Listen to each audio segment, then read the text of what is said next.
Au départ, il pensait louer une maison forestière de 80 mètres carrés avec un terrain de 550 mètres carrés, 2 parkings et une piscine. À l'arrivée, c'est un mobil-home insalubre. Ils vivent dans des conditions déplorables. Vous vivez la même situation, n'hésitez pas à nous contacter. 0826 107 109, 0826 107 109 ou bien le net tf1.fr. Rubrique sans aucun doute. J'accueille sur ce plateau maintenant Katia et Amaria, sa maman.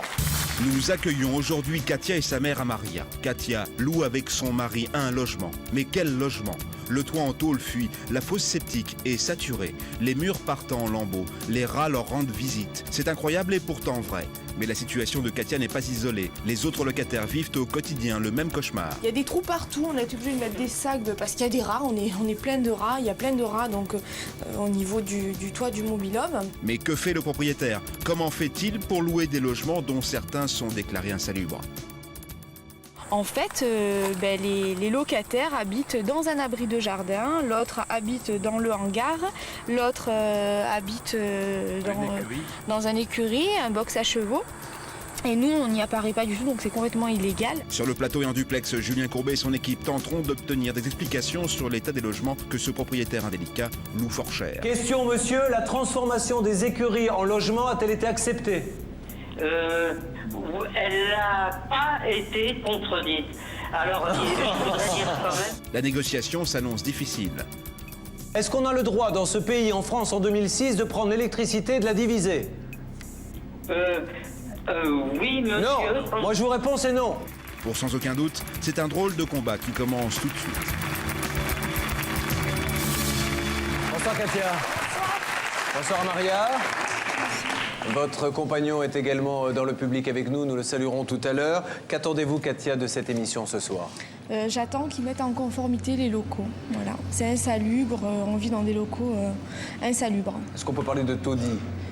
Presque, oui. Oui, c'est un taudis. Oui. Qu'est-ce qu'au quotidien, expliquez-nous un petit peu, on le verra plus précisément dans le reportage dans quelques instants, mais qu'est-ce qui fait que vous n'avez pas la même vie qu'une autre dans ces locaux? La fosse septique, en fait, il faut déboucher tous les matins. Voilà, on a eu froid tout l'hiver, le sol bouge, non. Enfin, c'est pas du tout isolé, la vitre est cassée de ma chambre. Il pleut dans la maison. Il pleut dans la maison. Alors rappelons quand même si nous l'expliquerons un peu plus tard, que vous avez dû accepter cela parce que votre mari ayant eu quelques soucis, il n'avait plus de revenus suffisants pour payer le logement que vous aviez avant, il fallait donc quelque chose de moins cher. Mais comment avez-vous pu tomber dans le panneau? Comment avez-vous pu accepter d'aller là-dedans? Mais au départ, je veux dire, c'était caché tout ça, enfin on voyait pas. On a vu quand même quelques détails. Bon, il nous a dit qu'il allait arranger pendant les 2 mois de préavis où on habitait encore dans l'habitation précédente. Bon, c'est vrai que nous, vu l'urgence, il a fallu qu'on déménage immédiatement. Donc on relativisait, on se disait bon, il va faire les travaux, ça va aller. Voilà, on a vu immédiatement que ça allait pas du tout. Bon, nous allons essayer d'en savoir plus et vous aider. Regardez, mais cela mérite qu'on aille un petit peu plus loin dans notre enquête. Les coups de fil suivront. Enquête signée pour sans aucun doute par Sophie Rabillet. J'ai vu sur une annonce dans un journal, paradis, petit cabanon à restaurer. Petit chalet avec les tonnelles, amphithéâtre naturel. C'était vraiment le petit Venise, quoi. Immédiatement, enfin, on a vu que le bon, que le positif, le coup de cœur. Je me suis cru au paradis, j'ai vu, ça y est, c'est mon tournant dans ma vie. Ça nous a emballés immédiatement. 4 familles de locataires qui ont cru que le paradis sur Terre existait. Mais aujourd'hui, tous comptent au moins une dépression nerveuse parmi les leurs. Je peux plus le voir, ce propriétaire. Là, je suis en dépression, ça fait depuis le mois de septembre que je suis en dépression. Je suis arrivé au mois de mai ici. Moi, j'ai perdu 14 kilos. J'ai craqué complètement, j'ai donné ma démission et j'ai dit tant pis, j'étais prêt à me flinguer, j'en avais marre. Sincèrement, je pouvais plus. J'étais à bout de nerfs. J'en pouvais plus. Je suis allée voir mon médecin, je suis allée lui demander de décacher pour dormir. Il nous mange les nerfs, il nous mange. C'est le stress, c'est l'angoisse. Tous les jours, tous les jours, tous les jours, tous les jours, tous les jours. Leur bête noire, un homme à qui ils auraient donné le bon Dieu sans confession, leur propriétaire. Alors, il y a quelques jours, la famille Gauthier, à bout, a décidé de prendre les choses en main en nous contactant. Mars 2005, les Gauthier doivent se reloger de toute urgence et pour moins cher. Un de leurs proches leur parle du logement qu'ils s'apprêtent à quitter. Il ne leur dit pas pour quelle raison et les Gauthier, trop contents, n'ont pas, hélas, l'idée de lui demander. Le 1er avril, les Gauthier retrouvent donc leur nouveau propriétaire pour la signature du bail. Le loyer est de 400 € plus 50 € de charge pour une habitation forestière de 80 mètres carrés. Le premier bail, il a été signé très vite. Il n'y avait pas de raison de contester ou de dire quoi que ce soit. Il avait mentionné le bon métrage. Il était tout à fait avenant. Non, le feeling est très bien passé à ce moment-là. Curieusement, et malgré l'insistance des Gauthier, le propriétaire refuse de faire un état des lieux. Quelques jours plus tard, les choses se compliquent. Il revient et veut refaire le bail. C'est après la signature qu'il a commencé à avoir un comportement étonnant, assez agressif. Il s'est mis en fait à remplir les cases, toutes les cases qu'il y a sur le contrat de location. Il a commencé à marquer des gris-gris partout, mais enfin c'était tout et n'importe quoi. Il a eu une attitude complètement fou, quoi. Et en effet, le second bail ne ressemble en rien au premier. La surface passe de 80 à 30 mètres carrés. Le loyer, lui, passe comme par magie de 400 à 500 € et les surprises ne s'arrêtent pas là. Les Gauthier découvrent qu'il n'y a qu'un seul compteur EDF pour tout le monde, ce qui est interdit. Le premier mois, il a commencé à nous donner des factures EDF. On ne comprenait pas pourquoi il apparaissait le nom du propriétaire. Et il nous a dit qu'en fait, il ne s'agissait que d'un compteur et donc qu'il payait un abonnement. Il divise et puis il fait ses comptes. Et puis voilà, en fait, on paye la consommation du voisin, le voisin paye notre consommation. Ça se passe comme ça. Les Gauthier se demandent alors où ils ont mis les pieds. Et ils vont aller de déconvenu en déconvenu à mesure qu'ils découvrent les vices cachés de leur habitation.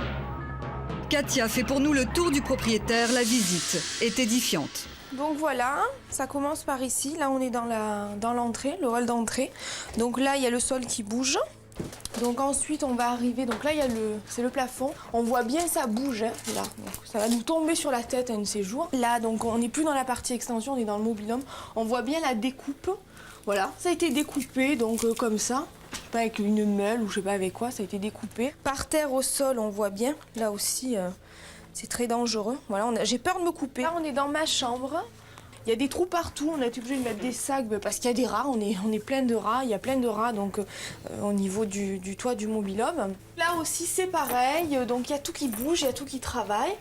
Donc voilà, j'ose pas trop toucher parce qu'il y a des rats, il y a plein de rats, on voit les queues de rats de temps en temps qui dépassent, il y en a partout.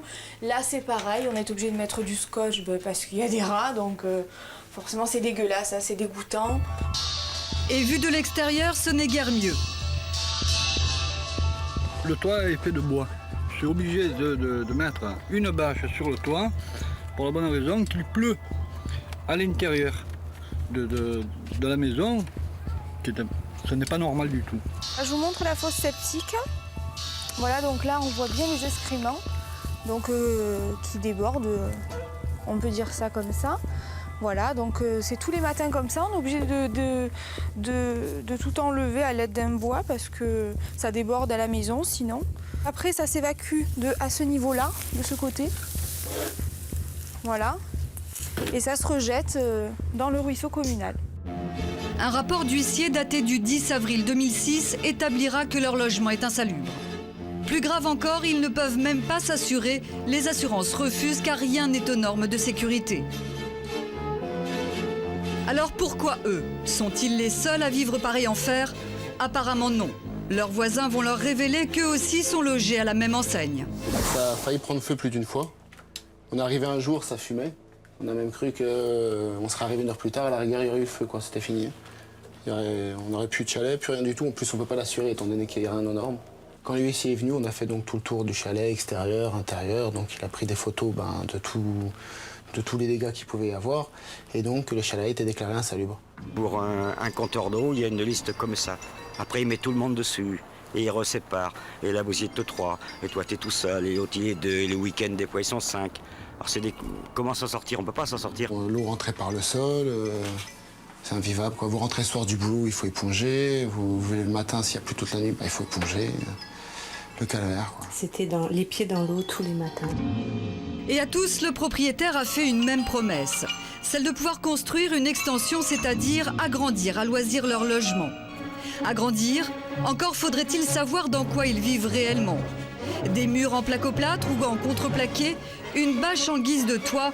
Ces maisons ont-elles une existence légale? Une question qui les amène à faire leur enquête.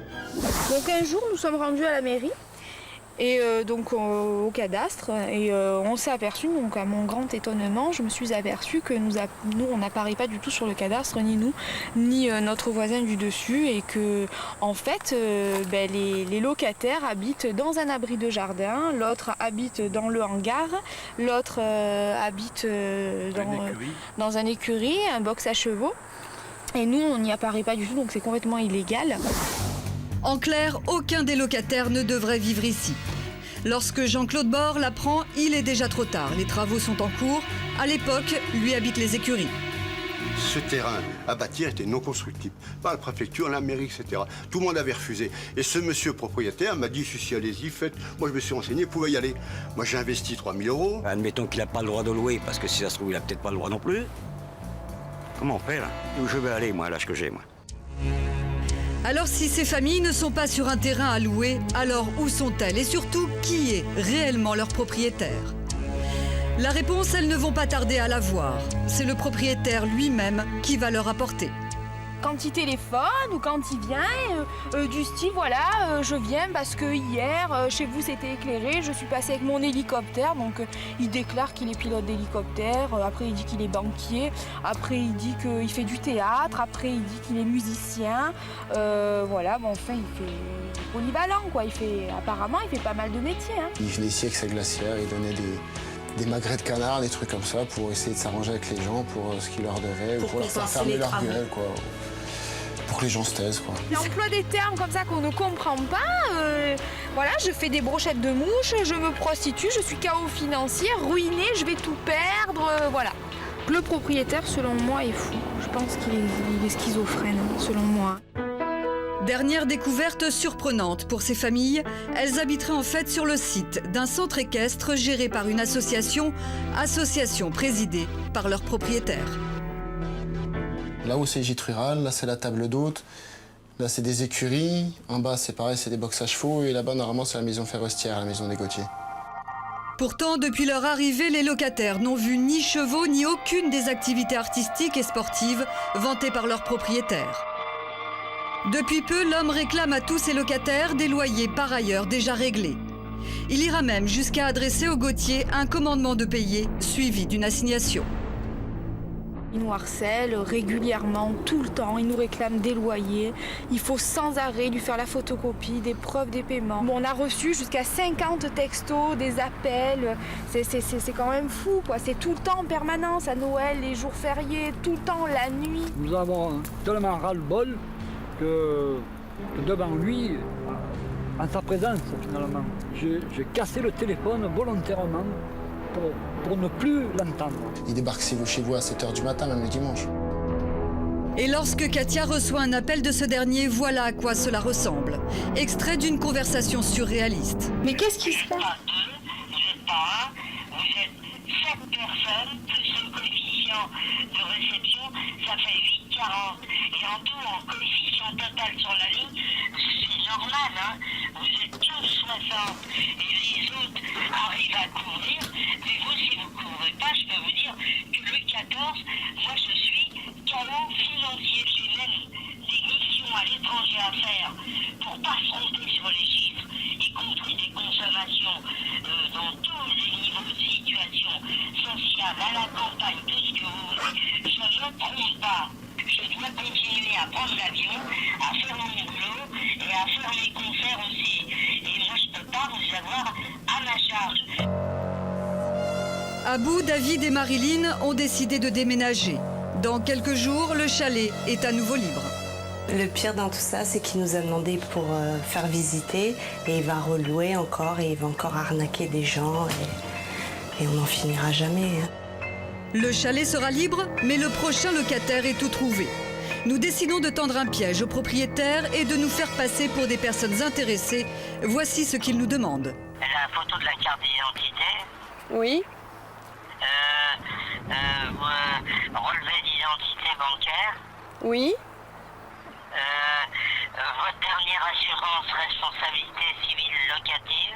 D'accord. Concernant le loyer, l'homme veut 750 € sans les charges, quand il demandait 630 € charges comprises à David et Marilyn pour exactement le même logement. Pour la caution, nous proposons 2 mois d'avance. Là encore, il se montre gourmand. Si vous aviez plus, je vous aurais fait un prix. Parce que je manque de trésorerie en ce moment. Il y a des cautions qui sont admises à 3 mois de loyer. 2150. Mais ça serait quoi mon avantage de vous donner tout ça? C'est que je vous offrirai les 6 premiers virements permanents, 700 € au lieu de 750. Le marchandage est terminé, le piège se referme. Rendez-vous est donc pris, mais dans 3 jours, c'est avec nos caméras que nous comptons revenir. L'enquête est signée Sophie Rabillet pour Sans Aucun Doute. Sophie qui est donc, vous l'avez compris, en place pour organiser un duplex dans quelques instants puisqu'elle s'est positionnée comme étant locataire potentiel de l'un de ces mobil-homes, de l'un de ces baraquements. Alors vous l'avez compris, il y a quand même beaucoup d'irrégularités dans ce dossier. Le plus extraordinaire, Maître Michel, avant de redonner la parole à Katia et à Maria, c'est que même l'assurance refuse d'assurer ses biens. Pour quelle raison? Oui, alors c'est extraordinaire. Nous avons une attestation d'assurance qui indique que les lieux ne sont pas assurables car il y a une proportion de matériaux légers qui est trop important dans la construction, entre parenthèses, plastique, tôle, bois. En réalité, c'est pas une maison, c'est un assemblage de trucs divers qui fait que l'assurance ne peut pas couvrir ça, il n'y a aucune sécurité, aucune garantie. Et ce qui est incroyable, c'est que le propriétaire a fait un commandement aux locataires d'avoir à justifier qu'ils sont bien assurés. Et demande leur expulsion en disant qu'ils ne payent pas les loyers, ils ne sont pas assurés. Avant d'aller plus loin, de donner la parole à Sophie Rabillet et d'essayer de joindre ce monsieur, Maître Novakovic, pénalement, est-ce qu'il y a des faits qui aujourd'hui pourraient être mis en avant? Tout à fait, parce que ce bailleur a amené les locataires à contracter par des manœuvres frauduleuses et tout cela est constitutif de délit d'escroquerie. L'article 313.1 du Code pénal prévoit une peine de 5 ans d'emprisonnement et 375 000 € d'amende. Donc je crois que ce monsieur doit être mis en face de ses responsabilités. Notre journaliste a pris rendez-vous quelques jours plus tôt avec ce propriétaire indélicat. C'est l'heure du contact. L'homme nous attend sur le lieu de résidence de Amaria. Notre objectif est de le sensibiliser aux conditions de vie extrêmes de cette jeune femme et donc de savoir ce qu'il compte faire pour les améliorer. Monsieur, je voudrais vous passer Julien Courbet. Je vous le passe, n'hésitez pas. Oui. Allô? Oui, bonjour monsieur, merci d'être avec nous en ligne. Je vous explique, je suis donc Julien Courbet de l'émission Sans Aucun Doute sur TF1 qui passe le vendredi soir. J'essaie de comprendre ce que me dit Katia et Amaria. Alors Amaria, vous le savez, loue, je crois, chez vous un logement. Vous voyez de qui il s'agit? Oui. Commençons par la fosse septique. Elle a été lui, c'est l'oncle, monsieur. De celui qui l'a installé, qui travaille dans une entreprise et qui l'a très bien posé. J'ai payé les factures. Si ça joue un peu, ben ça peut jouer. Mais comme j'ai pas accès... Donc vous êtes en train de me dire que c'est lui qui a installé la fosse septique? Oui, c'est lui. D'accord, alors je me tourne donc vers sa fille qui est là. Est-ce que c'est la famille qui a installé la fosse? Absolument pas, non, non. En ce qui nous concerne, nous, non. Elle y était quand vous êtes arrivés? Tout à fait, tout à fait. Vous n'avez pas touché à cette fosse? Nous avons réparé la tuyauterie qui a explosé. D'ailleurs, il est au courant, il sait très bien qu'il y a un tuyau qui a explosé, ce qui a fait que ça a débordé chez nous. Nous avons été obligés de louer une pelle et de réparer, donc si vous voulez, de déterrer et réparer. C'est uniquement ce que nous avons pu faire. J'ai payé la pelle. Pardon? J'ai payé la pelle, ils m'ont tenu sur pas mal de loyers. J'ai payé la pelle, j'en ai marre de payer plusieurs fois, c'est vrai. Monsieur, deuxième point maintenant. Pourquoi y a-t-il eu 2 baux? Eh bien parce que la famille, dans un premier temps, m'a demandé au nom des parents. Et puis après, ils m'ont demandé, c'est vrai, de rédigé au nom de leur fille. Ça, le changement de nom, je peux le comprendre, tout le monde peut le comprendre. Mais pourquoi sur le premier, il y a une certaine superficie, un certain loyer, et pourquoi sur le second? Parce qu'elle a demandé du terrain en plus. Elle a demandé du terrain. Allô? Elle a demandé du terrain en plus. Oui, mais là, c'est passé en moins. C'est passé de 80 à 30 mètres. De 80 mètres carrés à 30 mètres carrés de surface habitable. Mais non, mais les 80 mètres carrés, il les a fait après. Il les a fait après, monsieur. Il y avait 30 mètres carrés tout le temps. J'ai pensé qu'il allait faire sur le second terrain, on va dire, un aménagement pour son activité artisanale. Et on comprend bien, il l'a fait lui-même. Bon, moi, j'ai pas d'autorisation pour faire 80 mètres carrés. D'accord, alors ça, on va demander, je vous entends, on va demander donc à Amaria. Ils ne testent pas, ils vivent bien. Bon, ce qu'il y a, c'est qu'ils consomment beaucoup d'EDF et on ne peut pas mettre l'EDF à leur... Pourquoi, monsieur Alors non. Pourquoi Pourquoi Parce qu'ils n'ont pas de responsabilité civile locataire, que c'est à l'intérieur. Pourquoi n'ont-ils pas de responsabilité civile? Et que l'EDF livre en limite de propriété. D'accord, mais monsieur, pourquoi n'ont-ils pas de responsabilité civile? Non, vous allez me dire, parce que, écoutez, tous ceux qui en veulent une, et ceux d'avant, en avaient. Et ceux à l'heure actuelle qu'en veulent, je leur fournis même l'assureur. Ça, c'est une question de volonté. Vous avez des permis de construire pour ces maisons? Oui, monsieur. Mais... j'en ai, mais ça, j'en parlerai directement avec les services concernés. J'ai eu à répondre. Mais c'est pas une zone non constructible? Mais si, c'est constructible à l'hectare et au... Je voudrais dire qu'au XXIe siècle, qu'on laisse se développer des activités qui ne peuvent pas se développer. Mais monsieur, c'est des activités... Vous avez des permis? En ville et en zone industrielle. Mais vous avez des permis et pour j'ai des... quand même... Je possède 3 lignes téléphoniques. Je possède 5 fois l'eau. J'ai tout construit. Les gens ont le droit de vivre paisiblement. Excusez-moi, un loyer de 500 €, j'ai même 450 plus. Les provisions, quand j'ai les factures d'électricité que j'ai payées, excusez-moi, bonjour. Mais monsieur, attendez, c'est pas ça que j'essaie de comprendre. Non, mais moi, aujourd'hui, oui. Si vous voulez, je vous facture ma prestation. Hein, aujourd'hui, parce que ça me fait un déplacement qui me sert, je dirais, à rien. On va, non, monsieur, ça vous sert pas à rien, monsieur, ça vous sert pas à rien. 20 000 € entre l'eau et l'électricité sur 1 an et 6 mois. Monsieur, écoutez-moi, maintenant, laissez-moi vous parler, monsieur, s'il faut, monsieur, s'il vous plaît, maintenant, soyez gentil, monsieur, laissez-moi vous parler. Question numéro 1, est-ce qu'on a le droit dans ce pays, en France, en 2006, de prendre l'électricité et de la diviser? Oui, monsieur. Non, moi je vous réponds, c'est non. Vous n'avez pas le droit. Moi, je vous dis oui, monsieur Courbet. Alors, l'association que vous dirigez, quel est son statut, quel est son but? Là, j'ai pas les statuts. Mais vous savez, monsieur, ne me prenez pas pour un imbécile. Quel est le but de l'association?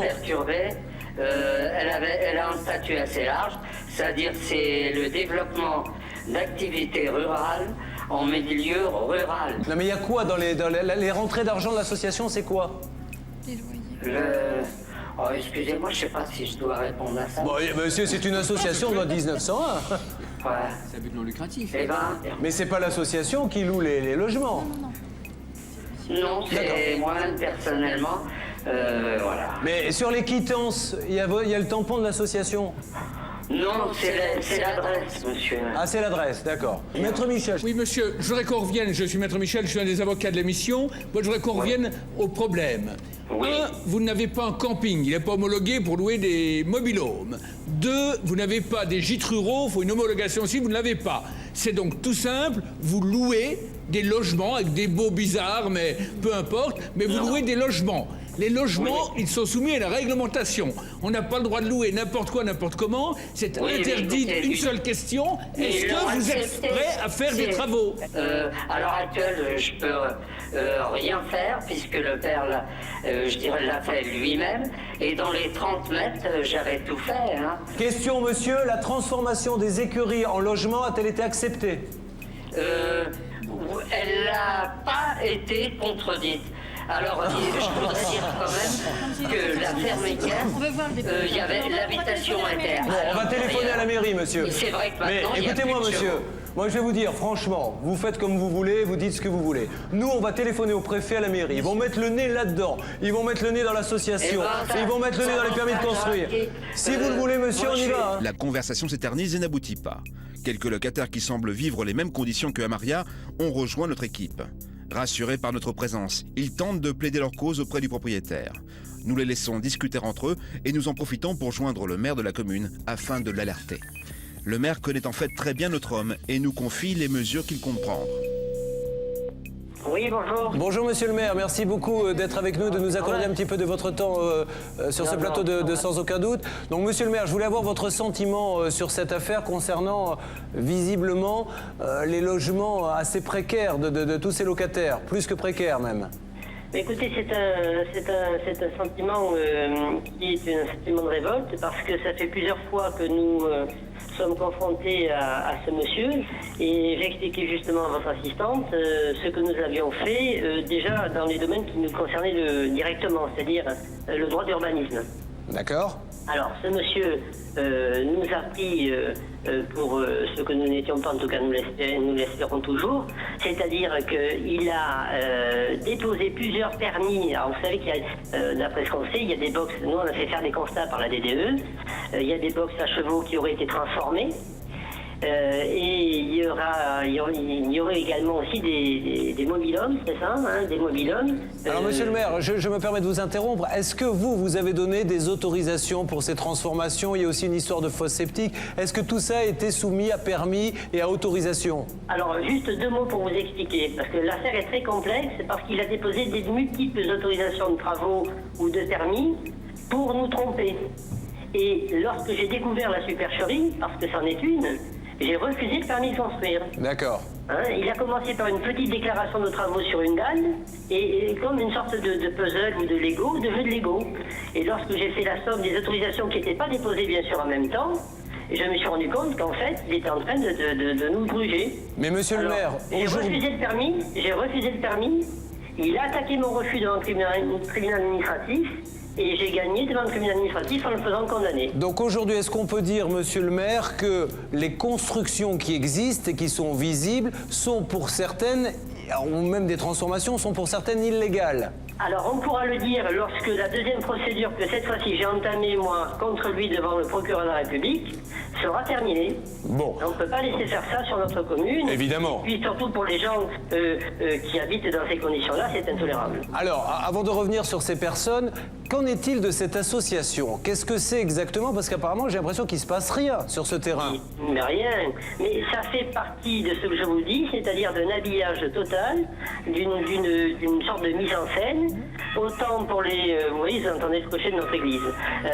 Autant une mise en scène, autant pour ce qui concerne les questions relatives au permis de construire, que pour, je dirais, la destination ou l'affectation de ces ouvrages.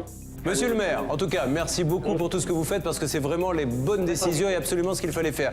Voilà, on voulait simplement aujourd'hui pouvoir rassurer ces personnes. Il y a 4 familles là qui vivent dans des conditions inacceptables. Donc on est bien d'accord que la machine est lancée, visiblement. De venir me voir, je les recevrai ensemble et je leur donnerai des informations, des démarches que j'engage auprès du Conseil général et de la préfecture. Comme ça, au moins, elles auront localement un appui, même si elles ne sont pas venues, elles auront l'occasion d'avoir des informations concrètes. Bon, on fait ça? Tout à fait, oui, bon, merci. elles prennent rendez-vous avec vous dans les heures qui viennent. Là, tous les matins. Merci monsieur le maire, merci beaucoup pour votre gentillesse et votre professionnalisme.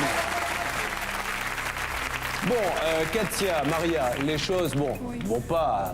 On n'a pas de baguette magique, ça ne va pas se passer dans les heures qui viennent. Mais là, je peux vous dire que d'après ce qu'a dit ce monsieur qui est avocat en plus, là, maintenant, la machine est en route et je pense que ce propriétaire va avoir du souci à se faire.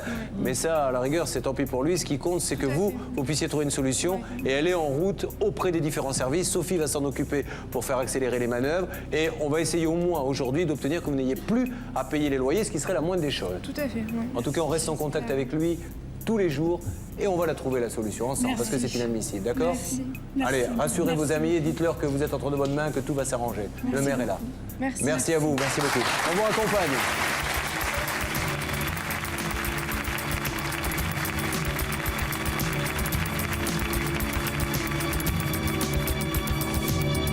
Je remercie cette émission formidable. Je pense que ce soir, ça sera peut-être aussi l'aboutissement d'un long travail.